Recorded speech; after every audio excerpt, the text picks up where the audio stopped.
Just north of Hollywood North, in the interior of British Columbia, lies the city of Kamloops. Resting on unceded Secwepemc territory, it boasts a population of more than 90,000 people, and it's becoming a growing force in the film industry. In this series, we'll be talking to some of the people who work in that industry and who have been instrumental to the growth of that industry in Kamloops.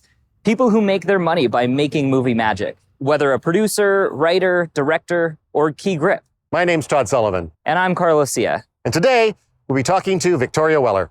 She's the film commissioner for the Thompson Nicola Regional District, and she's been instrumental in bringing productions of all kinds to the region. What sort of impact does that work have on the local economy? And what sort of tips does she have for people who want to get into that work? Well, we'll find out all that and more when I sit down with Vicki Weller, just north of Hollywood North.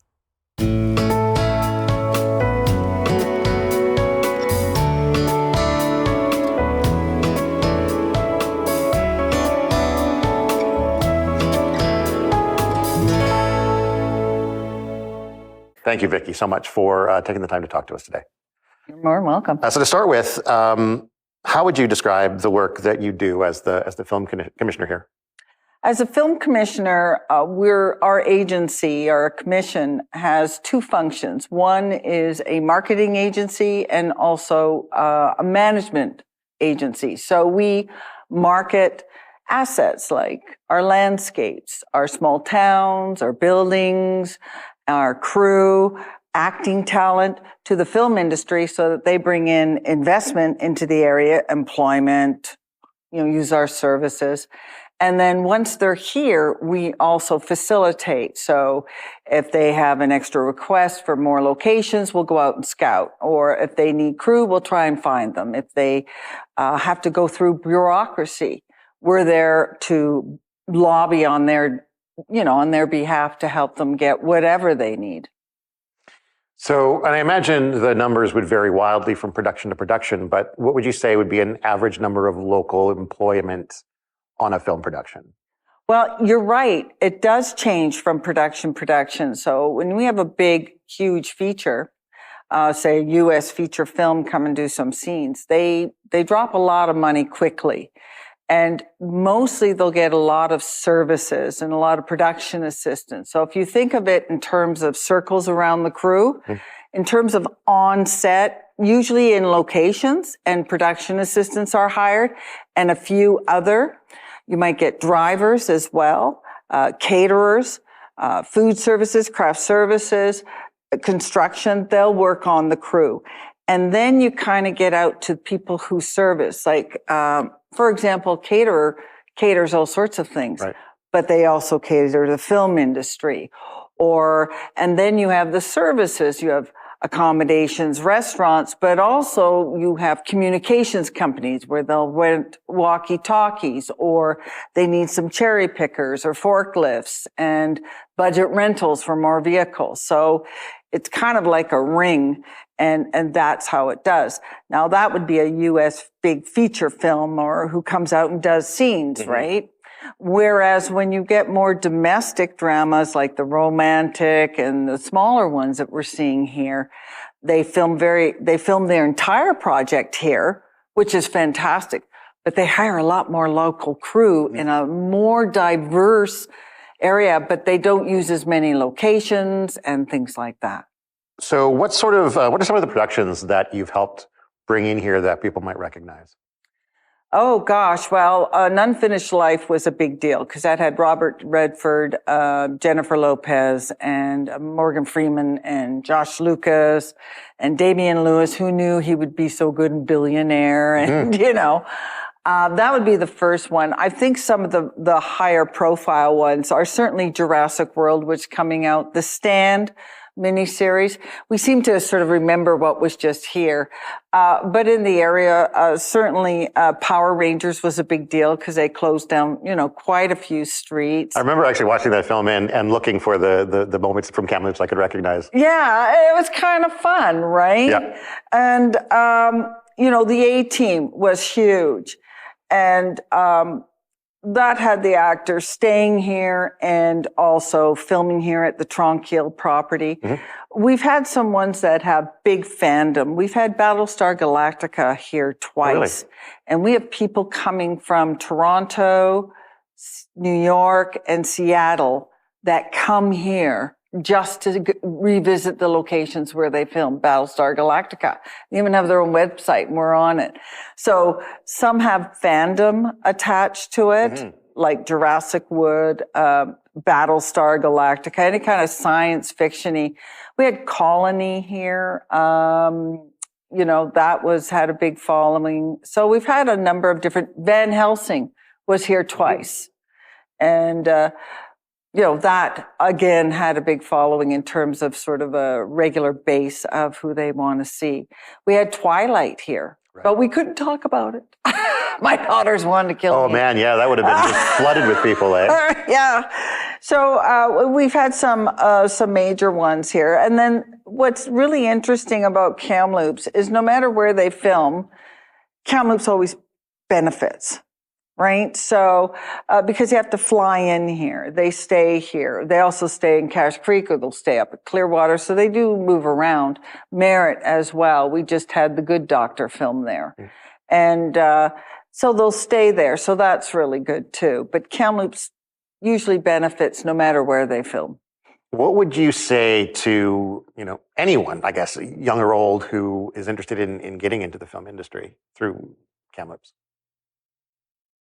Who want to live here and yeah. Or is it a bad idea to try to do that? I would say it used to be, but not anymore. I mean, it's a billions and billions of dollar industry. It's not going away. And with the streamers coming on board, it is just exploding all over the place. I think it depends on your skill set. What do you like? What turns you on? Because if you really like costuming, then go into there.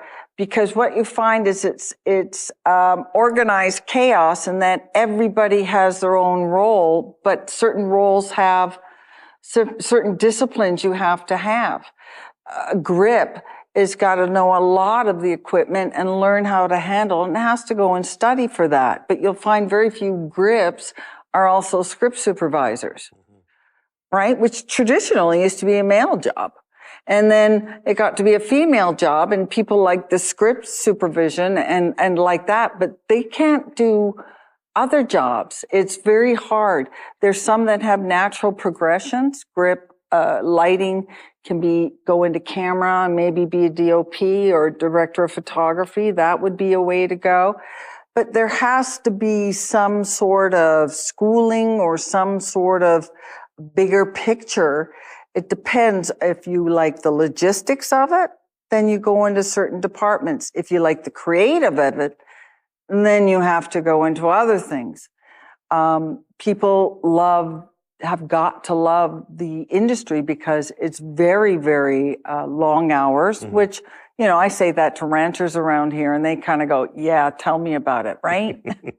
But it can be high stress, and you really have to have a love for it, or have a transferable skill that if you're a carpenter, well, take some industry interesting courses. And if something comes up, then you understand when we say we want to make a flat or we're shooting these days, get the basics of the language. Like anything else, no one would expect me to just walk onto a mine and say, I can work here. Right. It's the same sort of thing. It is an industry, but there's so many jobs. It doesn't just have to be on the set. You know, I'm just one of the few jobs. And I came from that freelance world and thought, you know what? I can't do these days on the set. I want to have a family. And that was my choice. Right. You mentioned earlier before we were rolling that that a lot of productions are really focused on wanting to go to Vancouver rather than other areas. Why do you think that is? Well, first of all, they have the crew base. Yeah. And all the services. And it's paid like anybody who goes to work. You show up at work, you're on the clock, right? Whereas once you come out to the regions, for example, which we're called a distant region, you have to pay them a per diem, hotel expenses, plus their travel expenses. And then there's other costs that are associated with that. Now, there's a regional tax credit, which helps offset, but it doesn't replace the extra expenses. So if they can stay in Vancouver and get it, it's just, it's worth it financially. And also travel time. We're super close so that you can travel, work, sleep, work, and travel back. We've got that. But if they're going to come out here, they generally like to stay in Vancouver. Also, Vancouver or British Columbia mostly attracts TV series. And typically when we had pilots, which we still do, they put the money in the pilot, but the series is on a very, very tight budget. So they can't afford to come up and travel too much. And if that's the bread and butter of BC, that means who you're getting is you're getting the feature films, and they'll do pieces here, but want to stay near a studio or what they call in the zone down in the Lower Mainland. Domestic productions, which are BC productions, get a higher level of a regional tax credit, and they'll hire local, and they tend to travel or can travel a little bit more because the tax credit's a little bit higher. And our stories are a little bit centered more into our rural areas. So when you see something like Bones of Crows just filmed here, that's a CBC's series, a limited series, that just filmed here. We had Red Snow, again an Aboriginal film, that filmed in our area and then up north. So, and also, what are you doubling for? If you look at a lot of your films, if they're domestic dramas, always in houses or whatever, in neighborhoods, well, you're going to stay where you can work and show up at the set and whatever. But they come out here, again, because we look different. And that's what brings them out here, is mostly our landscapes. But now, in the last 2 years, there's been this whole paradigm shift. And now we're getting smaller domestic dramas, love stories, which are great. Hire local crew, bring in investment. They film for 12 days and they're gone, and then they come back, and we want those films. And so we bend over backwards in terms of extra scouting, anything we can do to help those films, because you want to get to the level where you sustain production. Because if you have a film here and then 5 months here, what are these people going to do in between? Everybody's got a mortgage, everybody's got rent or got to pay. But if we can sustain that level, that to me is, you've done it. That's what we want. And what do you think we as a, as a community or whatever need to do to be able to sustain that? Is there facilities that we need? Is there a different job we need to have here? What do you think? Is there anything? That's a $10,000 or the $4,000 question. It's like the chicken or the egg. You have, let's compare. You have Kelowna that has a film school. We don't have a film school, so we're not punching out baby directors every day. So, that would be something that we could sustain and have that, but there's just been no real appetite for that because there's a lot of capital investment, plus it's a crowded market.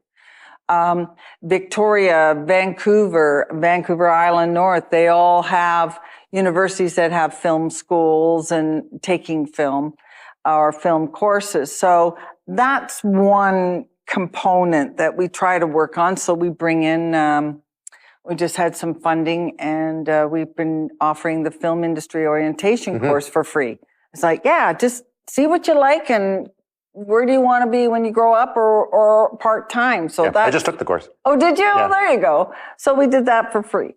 So we've had screenwriting courses. We had with the library, the TNRD library had a screenwriter in residence to help people write the stories that might take place here.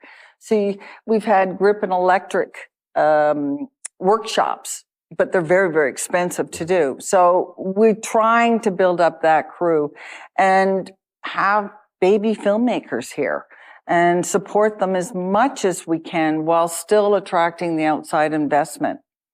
But, it's a competitive market. Yeah.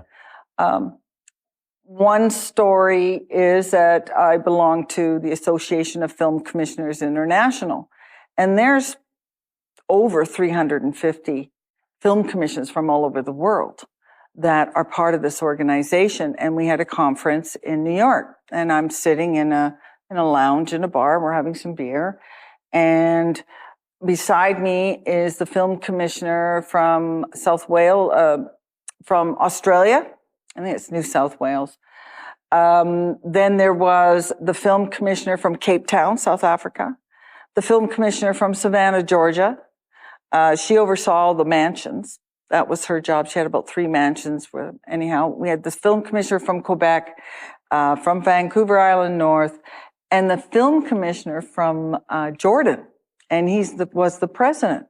And so the gentleman from Cape Town says, Thompson Nicola, I've never heard of it. I went, yeah, yeah, it's okay. He says, what film there? And I listed off some, and one of them was, what do you call it? The A-Team. And he said, oh man, they came and visited us twice. They were going to film that opening scene in there, but politically it just got a little hot. So we wondered where they went, and we went, Kamloops and Ashcroft. Right.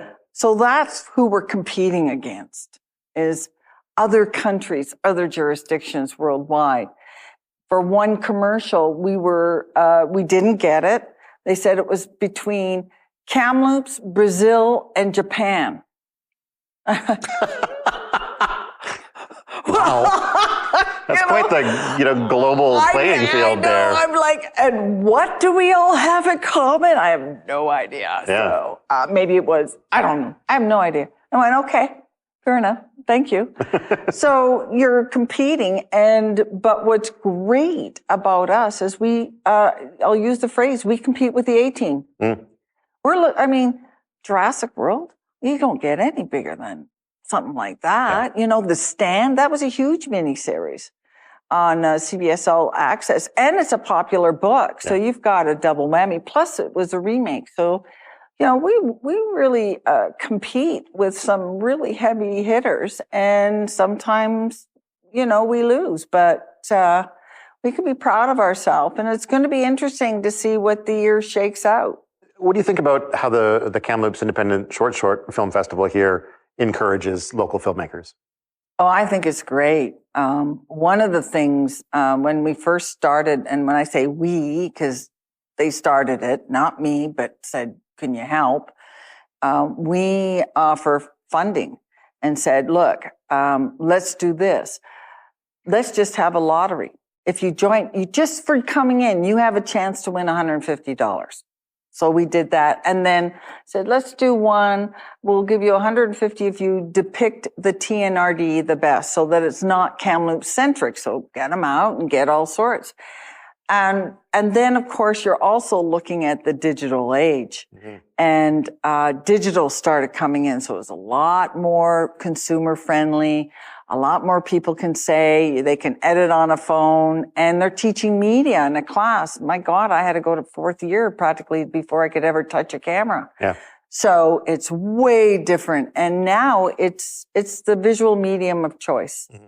There isn't anybody who isn't watching some media at some time of their life in the day. In fact, they're writing articles on how to stop looking. Yeah, right. Can you have what do they call it? Electronic free day? Yeah. Like, try and do it. You can do it. But I've always been a huge consumer of media since I can remember. So it's like, no. Yeah. Never going to do it. Don't want it. Try something else. I'll give up vegetables. How's that? Oh, yeah. Much easier to give up. Yeah. Yeah. and I don't know about you, but I bet you have a really big TV and a sound system. No longer are we, going up and changing the channel. So consuming is so easier. And now I can't go anywhere without a television. If I'm in a bar, if I'm in an airport, I'm even at a doctor's office for my eyes, and there's a screen telling me something that's going on. Screens everywhere. So it's now the language. It's our common language. It's no longer elitist. It's everywhere. So I said, well, who are the filmmakers? Oh my God, there's so many. Now I can't count them. Yeah. I can tell you some. It's like musicians. You can have so many people play instruments, but making that transition into the professional world, that's the hard part. If you can sustain yourself. Well, it's like musicians. You can play so many instruments, but it's really hard to make a living at it. So it's same with making short films. So offer some money and we want to hear your expression, right? And see it. Do you have any project that was your, a personal favorite that you got to bring to town, or else the one that got away, like a project you really wanted but just couldn't quite get? Well, the projects that I really wanted and couldn't get was every film that Russell Crowe has ever made. So I'm guessing that's for personal reasons. Oh, yeah. In fact, I took a whole folder of Thompson Rivers University. I hear he's doing a movie about a university. And I sent it to with Ron Howard's company. And they went, no, we're looking at Princeton. Yeah. I'm going, no. One that I'm really proud of, well, definitely An Unfinished Life, because you had the biggest stars in the world, and that was when J-Lo and Ben Affleck were first going out. So we had the J-Lo phenomenon. Oh, wow.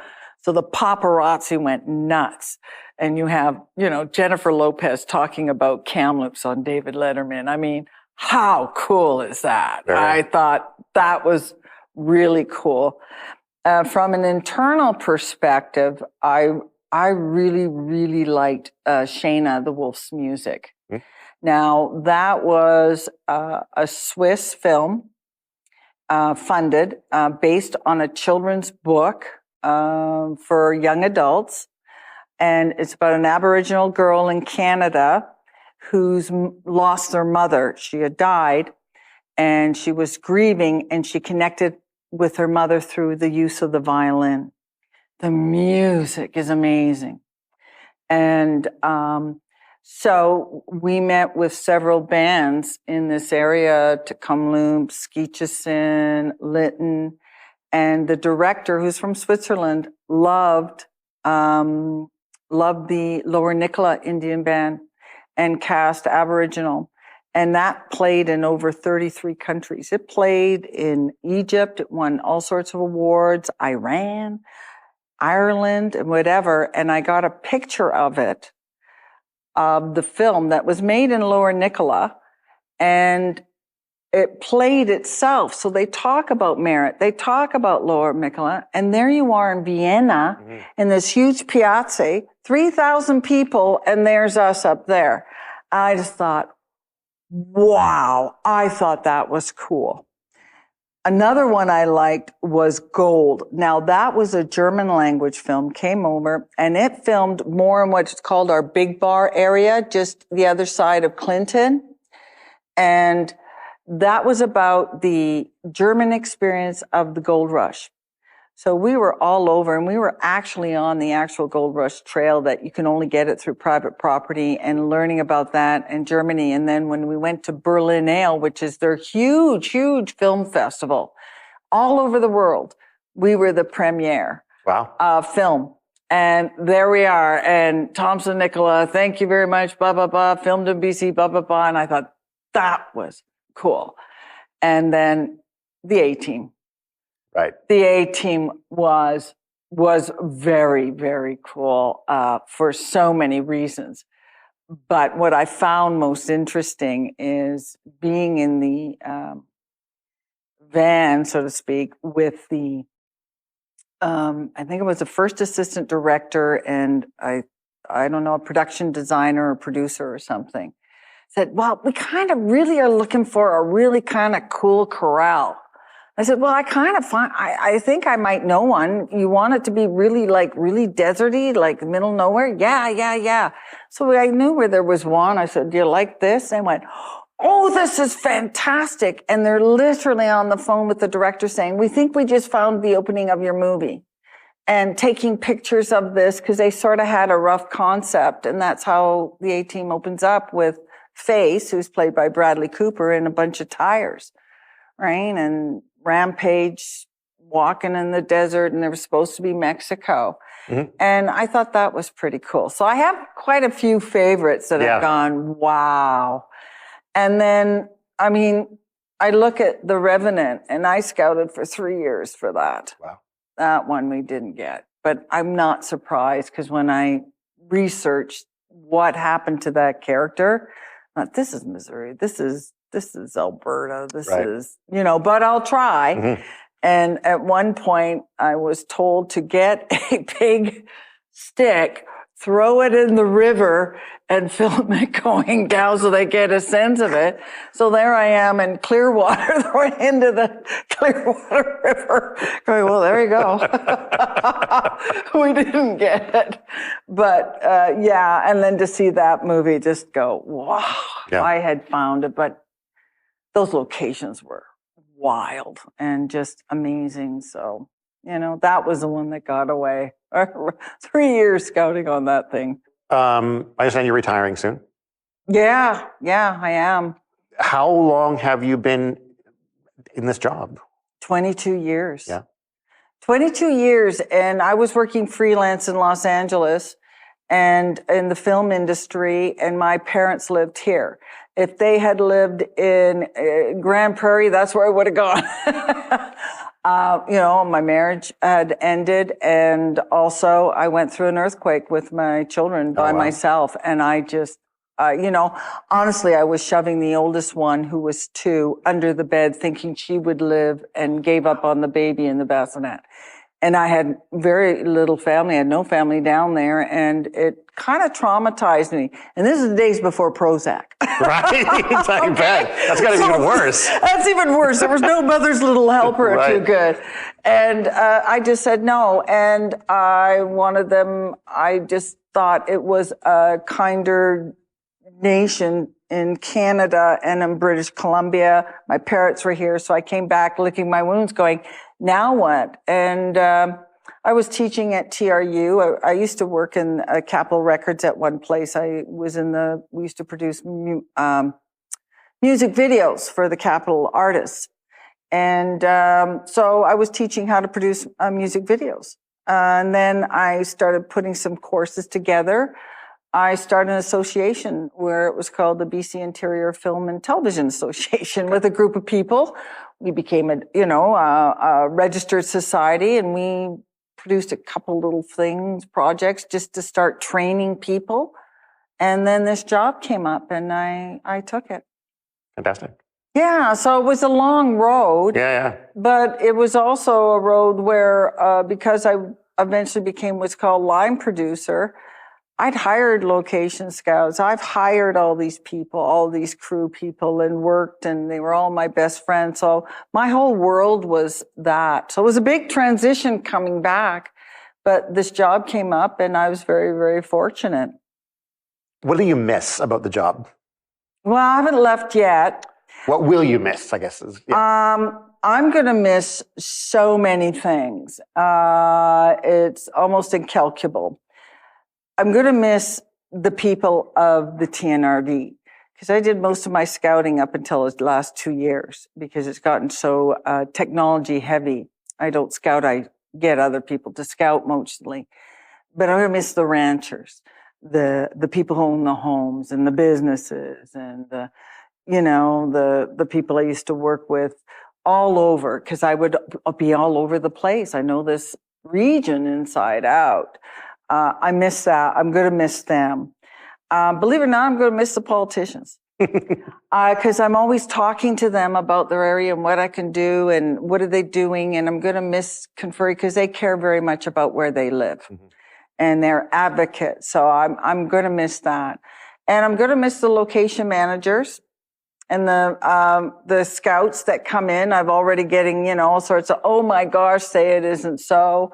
We're going to miss you, because some of them, I've done 8 films here with them, and the go-to person, go to this person, go to this person. I'm going to miss the staff here.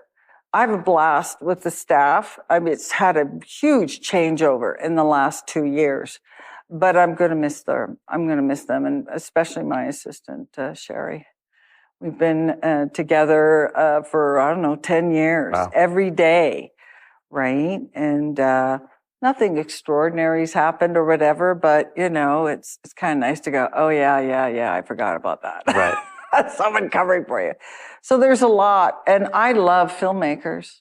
I do. I love helping them get what they want. And I'm going to miss that part, because I've always been in that part. Mm-hmm. I'm a fan, right? If you had one piece of advice to offer whoever's going to take your place after you retire, what would it be?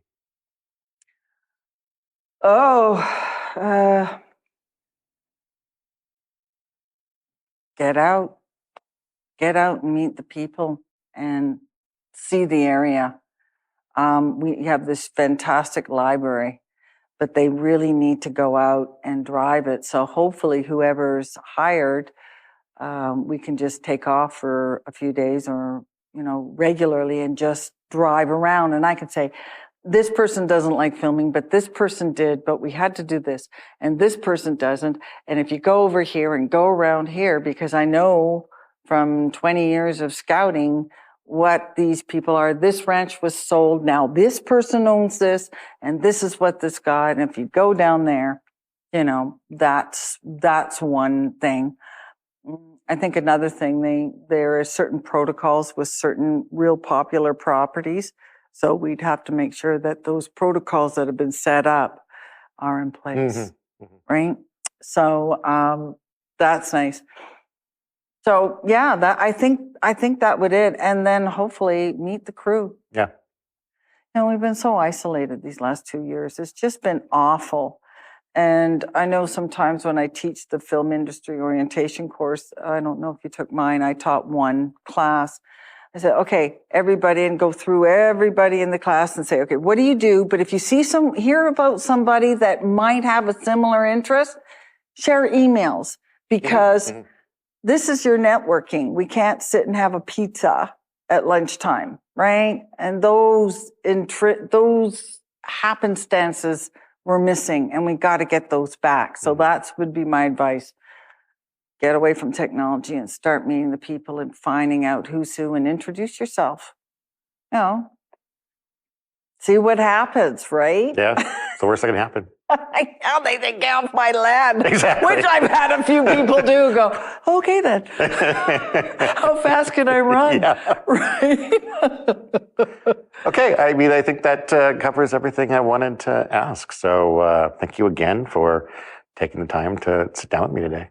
Oh, thank you for inviting me. Yeah. Thank you. Best of luck. Thanks.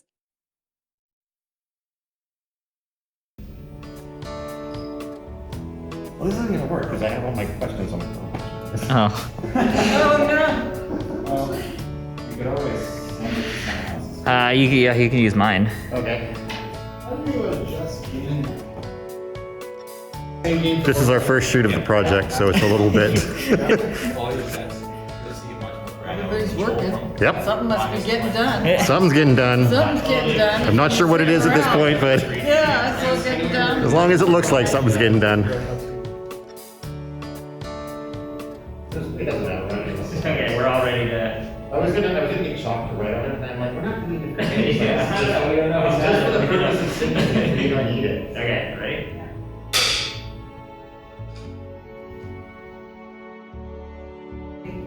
Sorry, guys.